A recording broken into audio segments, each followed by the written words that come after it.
পটলের দোলমা বানাবো। ওই জন্য 6 পিস পটল নিয়েছি, একটা টমেটো নিয়েছি, এখানে কাজু আর তিল, আমি পোস্তটা দিচ্ছি না, কাজু আর তিলটাকে পিষে দেবো। আর কি কি দিচ্ছি সেগুলো তোমাদের সঙ্গে শেয়ার করছি। আমি পটলটাকে আগে ঠিক করে নিয়ে আসি। বলো তোমরা কেমন আছো, বলো সকলে ভালো আছো? চলো আমি এগুলো রেডি করি, তারপর আবার আসছি তোমাদের সঙ্গে। মর্নিং সকলকে মর্নিং, গুড মর্নিং। আমি পটলের এই যে দোলমা বানাবো, ওই জন্য পটলগুলোকে সুন্দর করে ছিলে এই যে মুখটাকে কেটে নিয়ে এসেছি এইভাবে। এই যে এবারে ছুরি দিয়ে আর এই যে চামচের পেছন দিয়ে ভেতরের এইগুলো, ভেতরের কি বলে ওটাকে, ওই দানাগুলোকে বের করে নেব। এই যে তোমরা তো জানো, এইভাবে বের করে নেবে সবগুলো থেকে। আমি বের করিয়ে তারপর আবার আসছি তোমাদের কাছে। দেখো তেলে পটল আর পটলটাকে একটু হলুদ আর নুন দিয়ে একটু হালকা করে ভেজে নেব। তাহলে কি হবে বলো তো, পটলটা নরম হবে আর খেতে সুন্দর হয়। এইভাবে করি আমি, তারপর আবার আসবো তোমাদের কাছে। ওকে হালকা ভেজে তুলে নিয়েছি। এবারে ওই তেলের মধ্যে আমি মশলাটা তৈরি করব।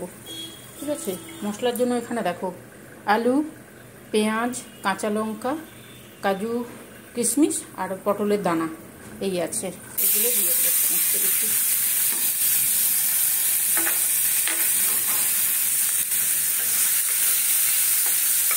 তোমরা কেমনভাবে করো আমাকে বলো, ঠিক আছে?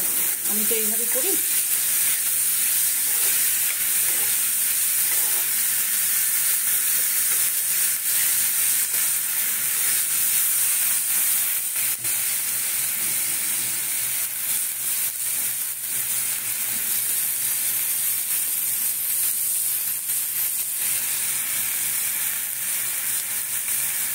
চলো এটা ভাজিয়ে নিয়ে আসছি।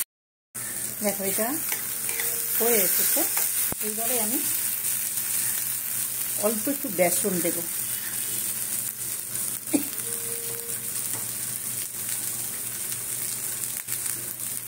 অল্প নুন দিচ্ছি আর দেবো সামান্য চিনি। তাহলে কি হবে বলো তো, জিনিসটা সুন্দর হবে আর খেতে খুব সুন্দর হয়। দেখো কড়াইতে আমি তেল দিয়েছি। এবারে গরম মশলা, গোটা গরম মশলা আর তেজপাতা দিয়ে দিলাম। এবারে পেঁয়াজ দিচ্ছি, পেঁয়াজ কুচি দেবো আবার বাটাও দেবো।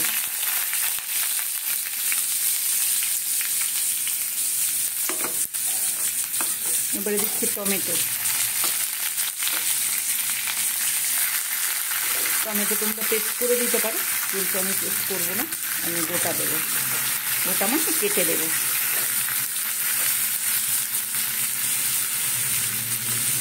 এর সঙ্গে দিচ্ছি আদা রসুনের পেস্ট, কাঁচা লঙ্কা, আদা রসুনের পেস্ট আর এই পেঁয়াজ বাটা একটু দিচ্ছি।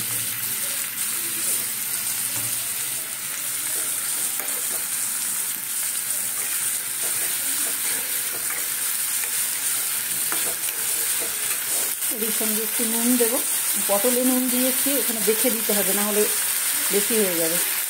টমেটোটা আছে তো, ওই জন্য অল্প নুন দেবো, অল্প, তাহলে টমেটোটা নরমও হয়ে যাবে আর এটা সুন্দর হয়ে যাবে। আর এই যে কাশ্মীরি লঙ্কার গুঁড়ো একটু দিচ্ছি। চলো এইভাবে আমি করে নেব, এটাকে করি তারপর আবার আসবো।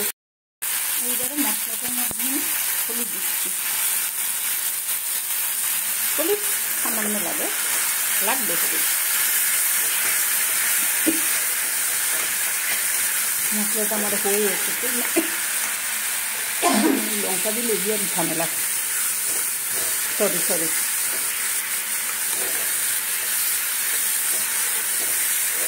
দেখো এবার একটু জল দেবো। যখন ফুটে আসবে মশলাটা একটু কসুরি মেথি দিয়ে দেবো।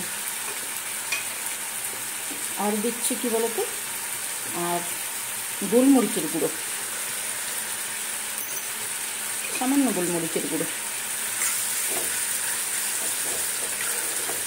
এটা যখন একদম হয়ে আসবে তখন এই যে তিল আর কাজুটা বেটে রেখেছিলাম ওটা দিয়ে দিচ্ছি। তোমরা কেমন করে করো আমাকে বলবে, ঠিক আছে? কমেন্ট করবে, বলবে মানে কমেন্ট করবে। তোমরা তো ওই পাশে আছো, কী করে বলবে, তাই না? কমেন্ট করবে আমাকে। আর যদি আমার রেসিপিগুলো ভালো লাগে একটু শেয়ার করো।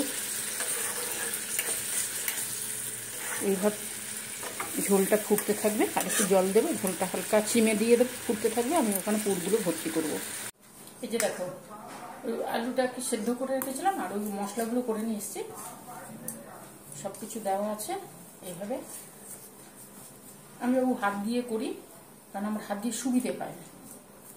ওই ওই ইয়ে দিয়ে ঠেসা ঠুসি ওই সমস্ত আমার ঠিক তাড়াতাড়ি হয় না। আমার মনে হয় আমি হাত দিয়ে করলে আমার তাড়াতাড়ি হয়, ঠিক আছে? তোমাদের যদি মনে হয় ওইগুলো দিয়ে করতে পারো। এই যে এই মশলাটা মধ্যে ঢুকিয়ে দেবো। ঢোকানোর সময় সাবধানে ঢোকাতে হবে, না হলে ফেটে যদি যায় পটলগুলো, না সব মশলাগুলো বেরিয়ে চলে আসবে। যে আঙুল দিয়ে যেমন করে দেওয়া হয়। ওখানে আমার ঝোল কিন্তু ফুটছে। বলো তোমরা কেমন আছো বলো। অনেকক্ষণ পরে তোমাদেরকে জিজ্ঞেস করলাম কেমন আছো। সাবধানে থাকবে, গরম পড়ছে। সবেতেই মুশকিল, শীত পড়লেও মুশকিল, গরম পড়লেও মুশকিল, বৃষ্টিতেও মুশকিল, সবেতেই মুশকিল। কি আর করা যাবে? তারই মধ্যে এই দেখো, ঠিক আছে? এইভাবে সুন্দর করে আমি ঢুকিয়ে নেব সবগুলোর মধ্যে। এইভাবে আমি ঢুকিয়ে নিই, এইভাবে একটু লম্বা মতন করে। তারপরে তোমরা জানো তবুও আমি কেমন করি, আমি সেইভাবে দেখাই। যদি তোমাদের ভালো লাগে তাহলে কি করবে? বন্ধুর পাশে থাকবে, তাই তো? আর কি বলো তো, তোমাদের সঙ্গে একটু গল্প করতে আসি। এখন কটা বাজে? এখন 11:30। মর্নিং চলছে, কিন্তু একটু গল্প করব। কতক্ষণ মোবাইল দেখবো, কতক্ষণ গল্প বই পড়বো আর কাজ করবো। ওই জন্য তোমাদের সঙ্গে একটু গল্প করি আর এগুলো করতে থাকি। চলো আমি করে নিই। পটলের মধ্যে আমি এই যে পুরগুলো সব ঢুকিয়ে দিয়েছি, এই যে দেখেছো, এই যে দেখো এইভাবে ঢুকিয়ে দিয়েছে। এবারে আর যেটুকু পুর বেশি হয়েছিল ওইটা তরকারির মধ্যে দিয়ে দেবো, টেস্ট হয়ে যাবে। খেলে তো নষ্ট করে লাভ নেই, টেস্ট হয়ে যাবে। দেখো এখানে আমি ঝোলটাকে বসিয়ে দিয়ে গেছিলাম, ঝোলটা ফুটে উঠেছে। এবারে পটলগুলোকে দিয়ে দেবো।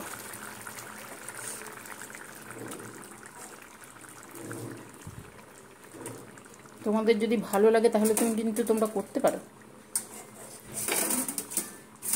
দেখো প্রত্যেকটা জিনিসের আলাদা আলাদা টেস্ট থাকে, ঠিক আছে? এইবারে দিচ্ছি আমি এই যে গরম মশলাটা দিয়ে দেবো এরই উপরে।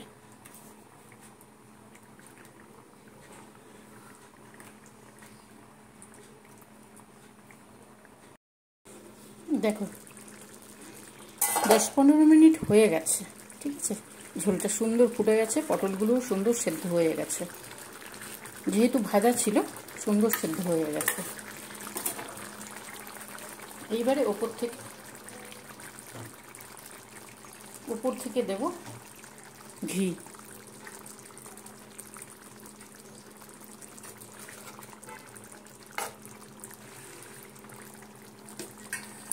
ঘি দিলাম। আমি তো গরম মশলা টশলা সমস্ত কিছু দিয়ে রেখেছি। এবারে নামিয়ে দেবো। দারুণ টেস্ট হয়। ওই যে প্রত্যেকটা জিনিস একটু সময় লাগে, কিন্তু দারুণ টেস্ট হয়। আমার কাছে ধনে পাতাটা বাড়ন্ত আছে, ওই জন্য দিতে পারছি না। যদি তোমাদের কাছে থাকে তোমরা দিয়ে দেবে। চলো এবারে নামাই, তারপর আবার আসছি তোমাদের কাছে। পটলের দোলমা হয়ে গেছে। আমি দেখালাম কিভাবে করলাম। যে এই দেখো, দেখতে পাচ্ছ? দেখো দারুণ টেস্ট হয়। রুটির সঙ্গে, ভাতের সঙ্গে, পরোটার সঙ্গে সুন্দর লাগে খেতে। একটু করতে সময় লাগে, করতে তো একটু সময় লাগবে। যে জিনিসটা ভালো হয় তার জন্য একটু সময় দিতে হয়, তাই না? একটু জ্ঞান দিয়ে দিলাম তোমাদেরকে। জ্ঞান না, এটা হচ্ছে কথা। একটু রয়ে বসে করলে সময় লাগে, কিন্তু জিনিসটা ভালো হয়। তোমাদের যদি ভালো লাগে তাহলে তোমরা কিন্তু করো, ঠিক আছে? তাহলে আজকে কি করব, আজকে তোমাদের সঙ্গে টাটা করব, টাটা। আসবো আরেকদিন, তোমরা করে খেও আর আমাকে একটু সাবস্ক্রাইব করবে, সঙ্গে থাকবে। তোমাদের সঙ্গে গল্প করতে আমার ভীষণ ভালো লাগে। আমি জানি না তোমাদের ভালো লাগে কিনা আমাকে, কিন্তু তোমাদের সঙ্গে গল্প করতে আমার ভীষণ ভালো লাগে। সময় পাস হয়, কিছুটা সময়। দেখো, প্রত্যেকটা মানুষের একটু কারোর সঙ্গে কথা বললে, আমার তো তাই মনে হয়, একটু কথা বললে, মানে গল্প করলে একটু মাইন্ড ফ্রেশ হয়, ভালো লাগে। গল্প করি, কাজ তো থাকে, সারা দিনের কাজ আমার কাজের শেষ নেই। মানে একটু 1 ঘন্টা মনে হয় ফাঁকা থাকি, না হলে সারাদিন আমার চলতে থাকে কাজ, ঠিক আছে? তারই মাঝখানে আমি রেসিপিগুলো করছি, আমরা তো করে খাচ্ছি, তোমরাও করে খেও, আর ভালো লাগে করে খেও, ভালো অবশ্যই হয় এগুলো। আর আমার সঙ্গে থেকো, তোমাদের সঙ্গে অনেকক্ষণ কথা বললাম। তাহলে এখন টাটা, কাজ আছে, টাটা, আসবো আরেকদিন, চললাম।